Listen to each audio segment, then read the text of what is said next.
All right. Hello, everybody, and welcome to our workshop on the YNAB method. My name is Ben, and I'll be your teacher for today. Now, before we get started, as always, I want to make sure that everybody can hear me, and I'd love to see where you're listening from. So go ahead and tell me in the chat where you're listening from. That'll just let me know that you can hear me, which is always reassuring. It's also just fun to see where folks are from. Today's a bit of a special day because we are just trying something out. We are both here on Zoom and we are broadcasting live on YouTube at the same time, which is pretty cool. Never done that before. So thanks for those of you that are joining me on Zoom. If anybody wants to join me, I can get you guys a link if you'd rather watch on Zoom, because I know a lot of people do. I'll pop that link right there in the chat on YouTube if you want to join me there. All right, let's see if anybody... I see Kelly in Reno just typed over, always watching here in Colorado. Awesome. This is Sam K here in Norfolk, can hear me. Willie can hear me. Good. Well, it looks like everybody can hear me okay. I haven't seen anybody on type over on Zoom yet, but if you can hear me on YouTube, I'll assume that you can hear me on Zoom too. So I think we're good to go. So welcome to our workshop on the YNAB method. Let's first talk by talking about that word budget, because it probably comes as no surprise to you that most people actually have a very negative perception of what a budget is. And when they hear that word, they maybe bristle a little bit. But let me tell you this, nothing could be further from what you're thinking there, because a lot of people think of budgeting as something that's restrictive, something that's going to tell you you can't spend any money, or maybe it's going to tell you you can't have any fun ever again, right? And if that's the way you've been thinking, I just want you, at least for the next 20 minutes here, to let go of any old ideas you have about budgets. Because YNAB is a different way of budgeting. But first, let's start by talking about you. If you're here today, maybe it's because you're feeling some money stress. Maybe your stress comes from not knowing if you can pay a bill that's coming up, or just not knowing where your money is going. Well, rule one is going to solve this problem. It's called give every dollar a job. This is the first rule of the YNAB method, and all the other rules really flow from it. Give every dollar a job. So what does that look like? Well, when you're paid, you'll decide what to do with the money that you have before you spend it. And let me tell you guys, if you do this, it's incredibly powerful, because you'll always have a place to look back to know that you can pay a bill that's coming up, and you'll know where every dollar is going. Now, not every bill comes in a perfect little month-sized package though, right? Have you ever been blindsided by a large, unexpected bill? You know the kind of things I'm talking about, like a car repair, maybe that car once a year car registration bill. Cars come up a lot when we talk about these things. Maybe it's Christmas, or maybe it's something totally unexpected, right? Well, rule two is going to come to the rescue here. We call this embrace your true expenses. Because all those non-monthly expenses, they actually are a part of your total financial picture. They are your true expenses. So each and every month, what we're going to do is set some money aside for those non-monthly expenses. And that's going to get you off that financial roller coaster. And in the end, it's going to give you tremendous peace of mind. Okay, so let's take a quick look at those first two rules in action. I'm going to turn off my video so I'm not too distracting here. I have started a brand new budget in YNAB here. This is exactly what it'll look like when you open it up. And I have added a checking account, so I'll go ahead and take a look at that. And you can see that the starting balance on that checking account is categorized as to be budgeted. And I'm starting with $690, just as an example. And since it's categorized as to be budgeted, that means it will appear right up here at the very top of my budget. So I need to follow rule one. I need to give those dollars a job. And the best way to do that is to prioritize, because I don't have enough to budget for everything. So I need to ask myself, what does this money need to do before I get paid again? And that's going to tell me how I should budget my money. All right, well, since I don't have enough to budget for everything, I'm going to have to pick and choose what's the most important. Okay, so for me, let's say we're toward the beginning of September. I don't pay the rent till the end of the month. So that's not as urgent. But the electric bill is coming up right in the next couple days. So I got to be sure I take care of that. So let's go ahead and budget $120 right there. And I know I'm going to need some groceries, and I'm going to need some gas for the car as well before I get another paycheck. And you know what? That should actually cover my immediate obligations, at least before I get paid again. So now let's take a look at these true expenses. Remember, these are things that don't happen every month, but they are going to happen. And we'll do one really good example, my car insurance bill. Now, some of you guys might pay this once a month. I pay it every 6 months. Maybe some of you pay it once a year. Okay, whatever the case is, you want to get ready for that bill. So if you don't pay it every month, it's going to be a true expense. And let's say I pay this every 6 months. So I'm going to create a goal in YNAB to help me keep track of this. So let's create a goal right here. And the amount I'm going to need is $600 total for the bill. Now, I don't need that monthly or weekly. I'm actually going to need that by a specific date. Let's say that bill is due on February 1st next year. I can also set a repeat. If that repeats every 6 months, I can do that since I pay the bill every 6 months. So we'll save that goal, and YNAB will say, okay, $600 in 6 months. That means you need to budget $100 every month in that category. And I also get this yellow alert here to remind me that that category needs some money. Now, since it does, let's go ahead and budget that $100. And you can see we're 16% complete on that goal because I've got 1/6 of the goal complete. But that category has turned green to indicate that I don't need to add any more money this month. Now, speaking of cars, the car is running great, but I do want to be sure I set some money for repairs as well. So let's start with $50 right now. And starting around a little low, my sister's birthday is actually coming up in a few days. So I want to be sure I get a nice gift for her. Let's put $25 aside for gifts. And with the rest, I want to have a little fun. This weekend, I'd love to get some takeout. I'm going to put $25 in dining out. And actually, there's a little indie game I've been looking at buying. It's going to cost $20. Maybe I'll put that there and buy that this weekend too. Okay, and so now I've given every dollar a job. And moving forward, I can make my spending decisions by checking my budget instead of checking my account. And the mobile apps work really great for this. I'm going to switch over to my phone. Same budget, just a different device. And here's a question for you guys. Have you ever made a spending decision by checking to see what you have in your account? If you're on Zoom, just raise your hand and let me know. Have you ever made a spending decision by checking to see what you have in your account? Yeah, lots of hands going up here on Zoom. Amanda, Zafonda. Yeah, Charlie. Yeah, lots of hands going up. This is really the way you do it, right? You look at the account balance and maybe you get kind of a feel for how much you can spend. But the truth is you can't really be sure because your account balance doesn't know anything about the purpose of your money. I mean, let's ask a specific question. Just looking at this number, how much can I spend on groceries? I don't really know. But let's look at the budget. I have $250 available right now for groceries. So I know I can spend up to that amount on groceries today and still have money for the electric bill. Okay, so let's go ahead and buy the groceries with confidence here.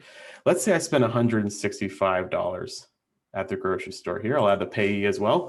First time you add a payee, you got to type it out, but then it should be able to just pick it off from a list there. Category will be groceries. Looks good. We'll save that transaction. And you'll see right away a grocery category is updated. And if you're budgeting with a partner, it'll be updated for them as well. And I still have money for my other bills and priorities safely set aside. So if you want to learn a little bit more about using those first two rules we talked about to make a plan for all your money, we actually have a workshop coming up right after this one. It's called Set Up Your Budget. So if you want to join me there, here is a link to jump into that. Type that over there. There you go, guys. So if you want to join me for that one, that'll start in just about 20 minutes or so. We can talk a little bit more about goals and those first two rules in more detail. But the next thing I want to talk about is dealing with overspending, right? Because this is how it kind of goes. If you haven't tried budgeting before, you set up your budget, but then life happens and you find that you overspent on something and you feel guilty, right? And maybe you've had that experience before. Maybe it's put you off of budgeting in the past. But the problem isn't really with you. The problem is this idea that you're not supposed to change your budget. So let me introduce you to my personal favorite rule, Rule 3. Roll with the punches. So Rule 3 acknowledges a very simple fact. You can't see everything coming. And it boils down to this. When your priorities change, it's okay to change your budget. And we really mean that. Because you're the boss, you made the budget, and you're the best one to know whether a change needs to be made. So let me walk you guys through an example of what that might look like. Remember I had that gift for my sister? I set aside $25 for that, right? But let's say I'm cruising on the internet and I come across an ad for something. It's like they knew what I wanted to get her. It's just the perfect gift, okay? But it actually costs more than I budgeted. Let's say it costs $42.50. I know she'll love it. This is a priority for me, so I go ahead and I buy that gift, okay? So let's add that transaction here. $42.50 will be the amount. Pay, well, we say Amazon. So I bought that on Amazon, and the category is going to be gifts. I'll just search that up. There we go. Okay, so I've budgeted less than I spent, so I'll see that I have a negative number here in gifts. And this is where I freak out and tear my clothes, right? No, it's not a big deal. I can see that I'm overspent, but I also have a way of dealing with that. I can cover that overspending with money from another category. In fact, let's scroll up to the top here. Go to this overspent category banner. This will give me a list of all the categories that have money in it where I could take the money from. I'm not going to take from immediate obligations because I need that money. I could take from true expenses, but they're kind of feeling sacred to me. You know what I mean? I want to avoid taking from there if I can. The just for fun stuff I can totally pilfer from. And I really want to eat out this weekend, so I think the game is going to have to wait. Not that big a deal. I've been waiting on it for a while anyway. So I'll go ahead and move that money. Problem solved. Okay, so it's okay to change your budget. Now, let's end by talking about one more thing, and that's the paycheck to paycheck cycle. Money is leaving. As soon as it arrives, you're constantly having to time bills to paychecks, get paid on Friday, and then I'm broke again on Monday, right? So how did we get here? Why can't we get out of this vicious cycle? Well, the problem is the gap between when you earn money and when you spend it is just too small. That's really the root cause of the paycheck to paycheck cycle. Your money just really isn't old enough. So if you want to solve this problem, you need Rule 4. You need to age your money. And the first 3 rules we talked about are going to help you spend less than you earn over time. And that means money is going to sit around in your accounts longer before it's spent. And at a certain point, you'll find yourself with a budget that's completely funded for the current month, and you'll still have some money that needs to be budgeted. And you can assign those dollars for the next month. And you'll have the security of knowing some or eventually even all of next month's expenses are covered. And as those dollars budgeted in the future wait to do their jobs, they will age as well. When you finally do spend them, they'll be older. So if you want to learn a little bit more about that, we have a workshop called Break the Paycheck to Paycheck Cycle that you might check out if you're interested. You can just jump on our website, YNAB.com/classes. That'll take you there. And you can sign up for the next time we run that workshop if you want to dig on that a little bit more. Now, these rules really work. I know they work because they worked for me, and they can work for you too. Each time money arrives, enter the money, budget those dollars, and then follow your plan. Always check in your budget before you spend. And YNAB's 4 rules gives you total control over your money. It's going to help you reach your goals and reduce your stress about money too. All right, so let's go ahead and get to your questions now. We got about 6 or 7 minutes for questions. So I'll turn my video back on. Any questions so far on what we've gone over here? If you're on Zoom, you can just hit that Q&A button there at the bottom, and that'll allow you to send some questions. Any questions on what we've covered so far? Oh, Elaine says it's an awesome class. Thanks for doing this. Thanks, Elaine. Yeah, I appreciate it. And if we have lots of awesome classes if you want to jump in. If you go to ynab.com/free-workshops, there's a link. You can join us for all sorts of things. We have classes on the YNAB method, overspending and stuff, but we also have some classes that aren't specific to budgeting. We have a class on saving money on groceries. class on how to handle paying off your debt, things like that too. So there's lots of stuff. All right. Oh, good, Safanda. I'm glad to see this is great. It's helping you. Awesome. Just so you know, if I'm looking over here, I'm just looking at your questions here.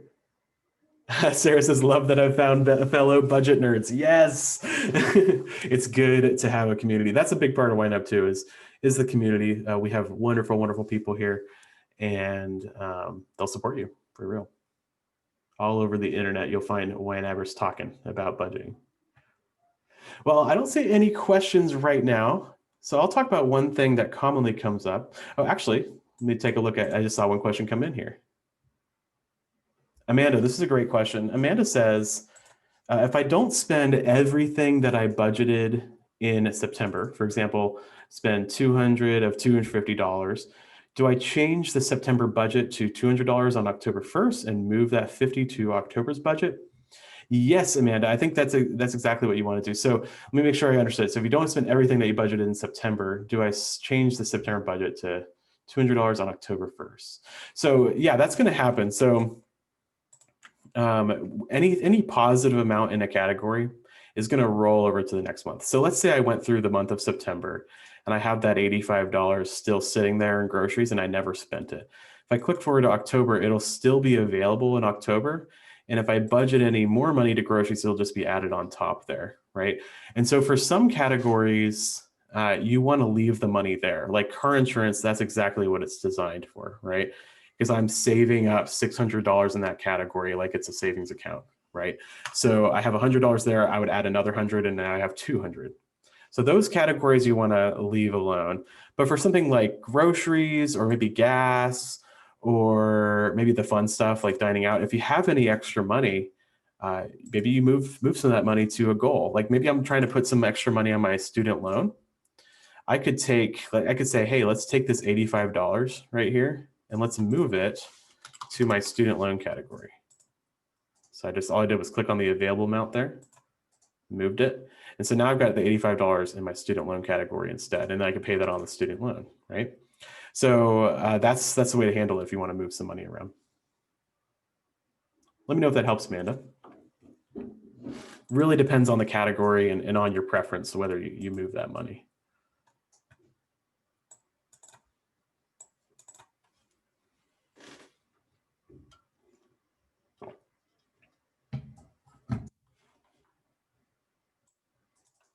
Bianca said, my car was towed. Oh, I'm so sorry to hear this. Said, my car was towed this morning, but I budgeted for unexpected expenses. Is it weird that I'm excited to be able to cover the expense? I hear you, Bianca. Yeah, it is. It's a weird feeling, isn't it? Like, it's actually kind of fun to pay a bill when you have the money. That's what your expenses are all about. I remember the first time my car broke down after I had been using YNAB for a little while, and I had the money sitting there for the bill, right? It's a wonderful feeling. It's actually kind of fun.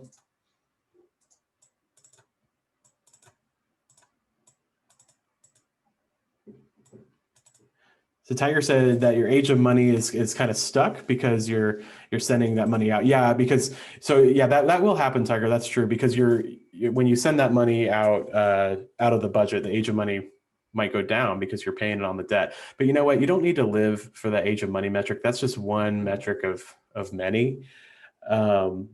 And really, maybe you should focus more on that debt balance going down, right?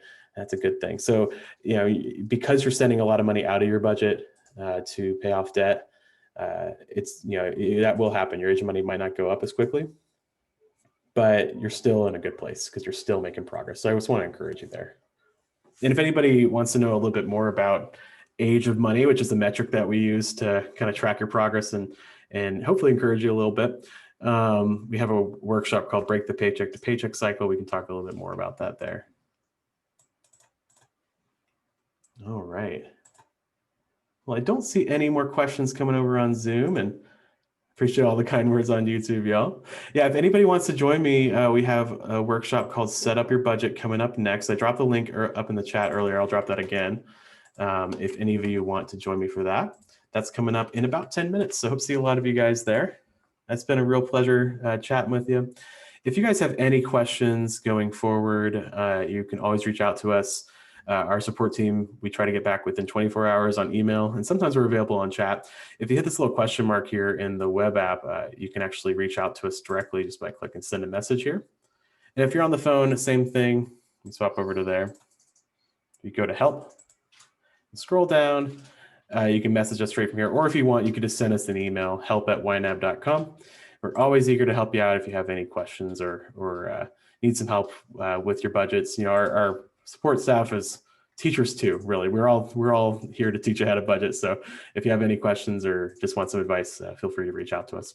All right, thanks so much, everybody. It's been really fun chatting with you. Until I see you again, I want to say happy budgeting and thanks for listening. I will talk to you all later.